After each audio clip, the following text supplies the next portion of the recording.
What's up, tribe? How you guys doing? This is gonna be your review for Sisters season 1. I'm trying. This lighting be pissing me off. For Sisters season 1, episode 5. So look, the acting got a little bit better in this episode. I mean, we still not where we need to be. Let me be very clear. But there were some scenes that were better than others. Now, some people still having some issues, and we're gonna get to that. We're gonna get them. But this first scene was a little bit better. We had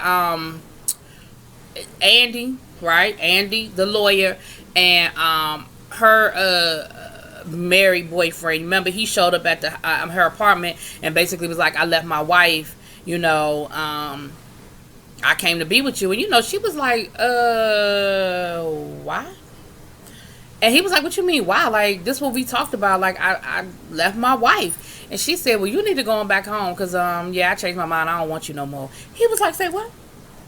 Don't play these games. Like, I done left my wife, my kids, and everything else to be with you." She said, "I didn't ask you to do that." He was like, "Look, you're right. You didn't ask me." He was like, "But you done already turn me down once. Like, don't do this to us again. Like, don't play this. Like, I want to be with you. I love you." And she was like, "Yeah, you love me so much that you ran back home and put that ring on your wife's finger." So he was like, "How you know what happened when I went back home?" And it must be true, because if it wasn't true, he'd have been like, "What are you talking about? I didn't put no ring on my wife's finger. Like, that was your ring." But the fact that he was like, "How you know what happened?" tells you that that is exactly what happened. So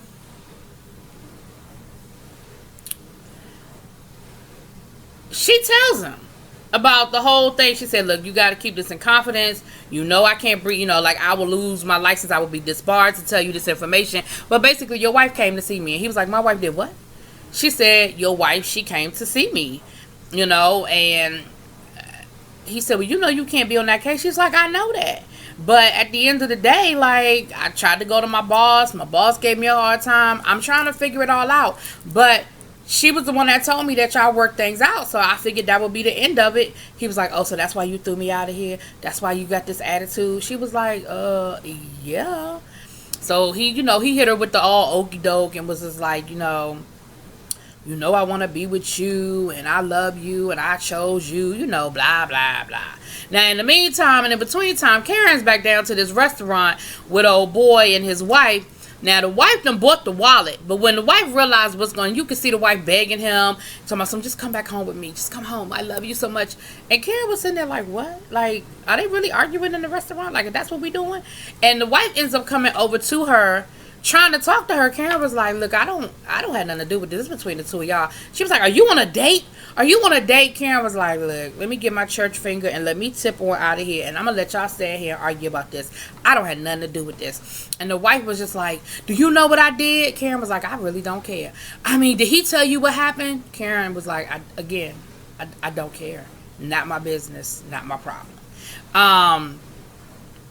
So Karen ends up rolling out, and she goes over to Andy's house, and she goes barging in Andy's apartment like, "Let me tell you what happened," And she sees that Gary is over there with Andy, and so of course she looking, because she like, the last time we talked, we were deleting his phone number and smoking a little weed about it. Like, what did I miss? I done missed a chapter in the story. What did I miss?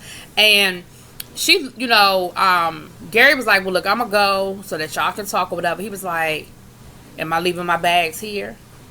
And she wouldn't answer him. And he was like, "Andy, am I leaving my bags here?" And she was just like, "Yeah." I said, "Okay." So then Karen tells Andy what happened down to the, no, actually, she was going to tell her, but then they got sidetracked, because, of course, Karen was like, "Okay, now how did this happen? Like, what part of this chapter did I miss that old boy is up in here?" So Andy tells her what went down and how the whole situation then fell out.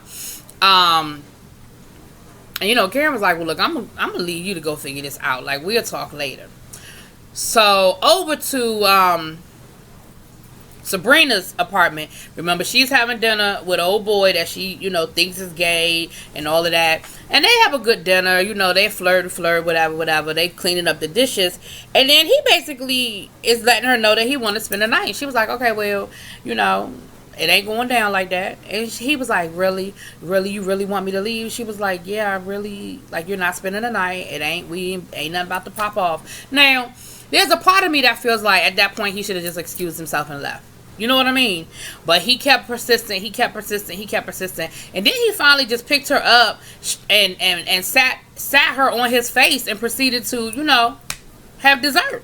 And I was like, there's a couple of things wrong with this from appropriate behavior on a date type thing. Like, I don't want to get petty. I don't want to go way left with it. But let's be real. At the end of the day, once she said, no, you're not spending the night. No, ain't nothing going down. I'll see you tomorrow. Give me a call later. That probably should have been the end of it. But neither here nor there.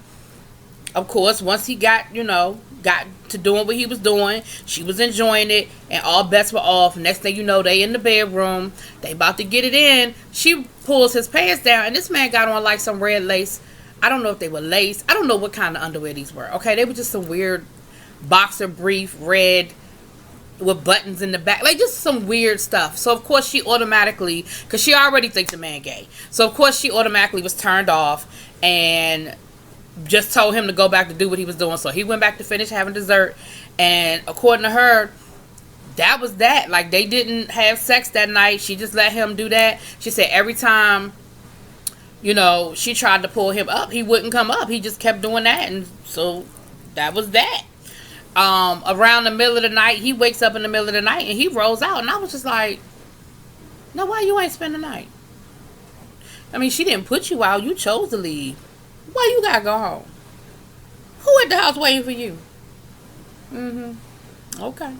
So we'll get back to them, honey, because y'all already know. As soon as he left, you know what she did. She done called Danny, and that was a whole mess. We're gonna get to Danny in a second, because let me tell y'all something about, okay, we'll get to Danny in a second.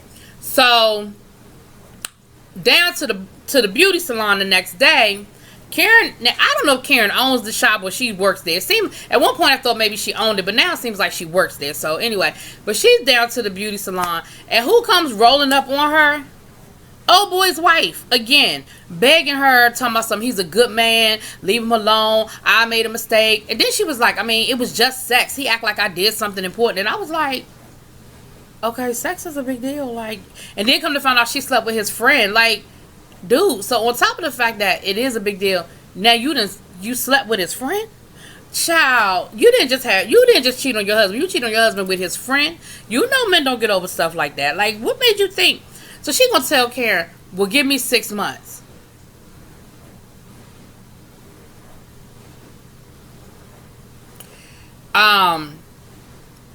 So Andy shows up, and that's when Karen told Andy how it all went down and what happened at the restaurant, and that the wife came to see her at the job or whatever. And so, you know, they had a couple of heart-to-hearts. I kind of pushed past the first heart-to-heart, but the first heart-to-heart they had when you know, she went over to Andy's apartment, and Andy was really struggling over the fact that she was breaking up this man's marriage. And Karen was like, okay, well, he's not happy. She was like, yeah, but his wife is. And I just don't know, you know, after meeting her and everything, I just don't know how I feel about it now. Like, I just don't know, you know, in this situation, how I feel about it now. Now, this one, they had another little heart-to-heart. And again, you know, Andy was just sort of like really struggling with trying to figure out what to do about the situation. You know, does she really want to still be with this man? Does she want to break this man's marriage up? How's it going to affect her job? Like, she's really worried about how this whole thing is going to play itself out. But the one thing she did mention, she said, but the one thing that makes me feel a little uneasy is I haven't heard from the wife today. If he left her last night and told her it was over, and she was so gung-ho about me representing her last week, why haven't heard from her? Why have I not heard from her? I might as well just go ahead and finish this up. Next, so she goes back to work after meeting up for lunch with Karen, and when she walked up in there, who was up in the conference room crying to the partners? Gary's wife. Next thing you know, the secretary comes up into Andy's, what's the child name? Andy, up in her office telling her, the partners want to see you. Oh, yeah, and bring your stuff. Yeah, that's a surefire sign that you're not coming back. Because they said bring your stuff. You're not coming back. Andy, she done set you up for the okie doke. I thought she knew who Andy was the whole time. And I that sort of confirms it to me that she knew who the hell you were the whole time. But we'll see next week how that's going to go down. Now, let's just go ahead and talk about Danny and Zach and this whole crazy situation. So, we go to Danny and Zach's apartment. Now, all of this acting was just horrible, okay? First of all, I don't like Danny. I don't like her character. I think she's unrealistic, unreasonable, too extra, too much. And in the real world, wouldn't nobody be her damn friend. But, okay. Now, Zach is in the bathroom. He had just got out the shower. I mean, we damn near saw his whole package, okay? And she's basically got the laptop set up in the bathroom, and she's looking at the man lotioning naked in the bathroom. See, my thing is this. It's a contradiction in her personality that y'all want me to believe. You want me to believe that she's so concerned about this man getting back with her friend that she really wants to try to get them back together. But then on the other hand, she's so thirsty that she's looking at him naked and doing all of these things that would be unacceptable. Even if Karen and Zach get back together, Karen finds out later on that you were watching him naked, you were coming on to him, you were offering to give him fellatio and all these other things that this woman's been doing. Like, we're not friends. We're not cool. We're not hanging up. And you probably going to get an ass whooping. Right? Because you still ain't told Karen that the man is staying at your apartment. So let's start there. Now, then he comes out of the bathroom and they go back and forth. And, you know, she's smoking weed. She offers him weed. He was like, nah, don't you get tested down to the airport? And she was like, look, it's medicinal and I got to hook up with a doctor's note. I'm good. She was like, I got you. So, of course, he starts smoking the weed. They get high. And he high now. I'm supposed to believe that he's telling all his deepest, darkest secrets. And basically, he tells her, look, you are your own worst enemy. You are a beautiful woman, but you play yourself down because you so worried about being rejected or you so worried about getting hurt. He was like, you really lonely at the end of the day. She was like, I'm not lonely. He was like, yes, you are. She said, I got Jerome. He was like, Jerome is not your man. He be sleeping with me. He said, yeah, that's all he does. He's not your man. He sleeps with you because you throw it at him. He said, just like you throw yourself at everybody else, but when it comes down to a real commitment, you don't really want one. You don't know how to act. He said, I wonder how things would be different if you had taken me seriously when I was flirting with you instead of passing me off to your friend. And then he kind of left her there. Like, I'm going to leave you here for you to figure that out. So we're getting a little bit more of the backstory there that Zach really was interested in old girl to begin with, but she, you know, which is interesting because they have Karen and Danny have two totally different personalities. They have two totally different body types, facial structures, complexions. Like, for him to be interested in both of those women is really interesting because usually people have a type, and the two of them are just they're just opposites in everything. But neither here nor there. You know, you see Danny sitting there, laying there, kind of in her feelings, trying to figure it all out and thinking about it. Like, what's, you know, he really, you know, what he really, you know, he really had her whole card. And so she's thinking about it. So now down to the bank, because, you know, she did. Okay, I'm sorry. Let me just go on and oh, hold on, because I'm gonna do the bank last. So remember when I told you Danny, Sabrina called Danny and told Danny about, because she called Danny and told Danny about the red boxer shorts, and she then took a picture of the man in his drawers and sent it to Danny. And y'all know Danny can't hold water, so she laughing, and of course she done already sent it to the group text telling everybody else about, you know, Sabrina's man. And then she, you know, Sabrina went on to tell her about how they didn't have sex. He didn't seem interested in doing anything other than oral. And, you know, she says, so I don't know whether he couldn't get a hard on or what it was, but he didn't seem to be interested in going to the next level with me. And, of course, now they back to him being gay. They back to speculating about the man's sexuality. Now, I skipped this part, and I'm sorry because this is a very important part. Andy and Gary were in bed talking. This was the other thing that Andy was upset about when she was talking to Karen the next day. And I don't know how I skipped this because this was important.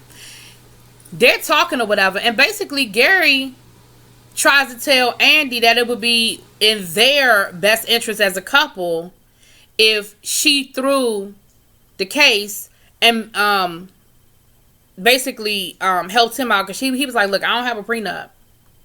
So basically, you know, if you're going to be representing her, then what I need you to do is basically try to negotiate a decent settlement so that she doesn't take everything that I have, and that puts me in a better position for us and our future. She was like, don't you do that. She was like, first of all, I can't believe you asked me to throw a case for you.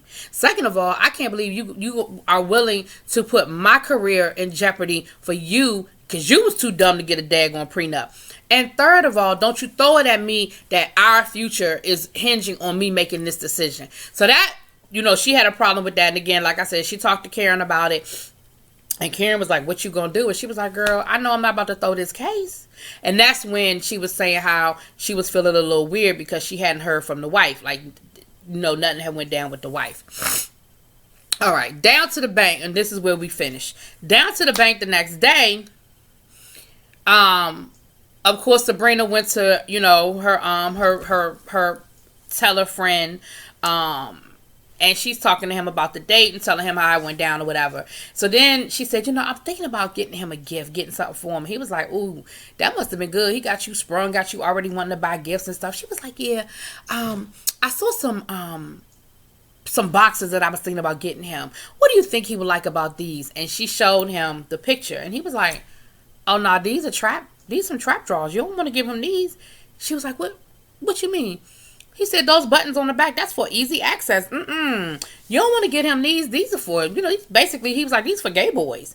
And she said, oh, okay. And I guess it was something in her reaction that let him know that those were his drawers. Because then he was like, oh, let me go. I got people in my line. She was like, we're not even open yet. He was like, whatever. And he walked off. I said, yeah, he done figured out that that old boy already got these. So now we back to, is he gay? Is he not gay? I don't know where we going with this whole storyline. But neither here nor there.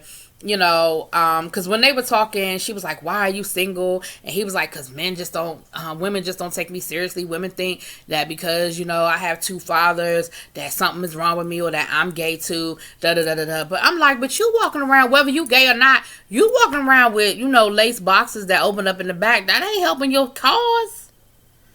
Anyway, we'll see what happens, y'all. We'll see where this is going. Let me know what y'all think. Drop it in them comments. Peace.